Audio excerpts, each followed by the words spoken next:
ଦର୍ଶକ ବନ୍ଧୁ, ମୁଁ ଆଜି ଦ୍ୱିତୀୟ ଶ୍ରେଣୀ ପିଲାଙ୍କ ପାଇଁ ଛୋଟ ଭାଷଣଟା ଆଣିଛି ସ୍ୱାଧୀନତା ଦିବସ ପାଇଁ। ସମ୍ମାନୀୟ ସଭାପତି ମହୋଦୟ, ପୂଜ୍ୟ ଗୁରୁଜୀ ଗୁରୁମା ବୃନ୍ଦ, ଉପସ୍ଥିତ ଥିବା ମୋ ଛୋଟ ବଡ଼ ଭାଇ ଓ ଭଉଣୀମାନେ ଏବଂ ମୋର ସହପାଠୀଗଣ, ଆଜି ଏହି ସ୍ୱାଧୀନତା ଦିବସ ଅବସରରେ ମୋତେ କିଛି କହିବାକୁ ସୁଯୋଗ ମିଳିଥିବାରୁ ମୁଁ ନିଜକୁ ଧନ୍ୟ ମନେ କରୁଛି।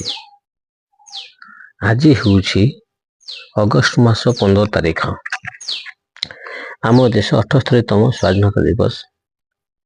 ଆମ ଦେଶ ଭାରତ 1947 ମସିହା ଅଗଷ୍ଟ 15 ତାରିଖ ଦିନ ବ୍ରିଟିଶ ଶାସନ ମୁକ୍ତ ହୋଇ ସ୍ୱାଧୀନ ହୋଇଥିଲା।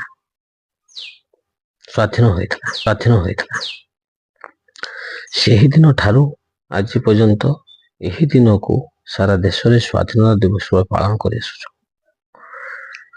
ଦେଶକୁ ସ୍ୱାଧୀନ କରିବାରେ ବହୁତ ସ୍ୱାଧୀନ ସଂଗ୍ରାମୀ ମାନଙ୍କର ଅବଦାନ ରହିଛି।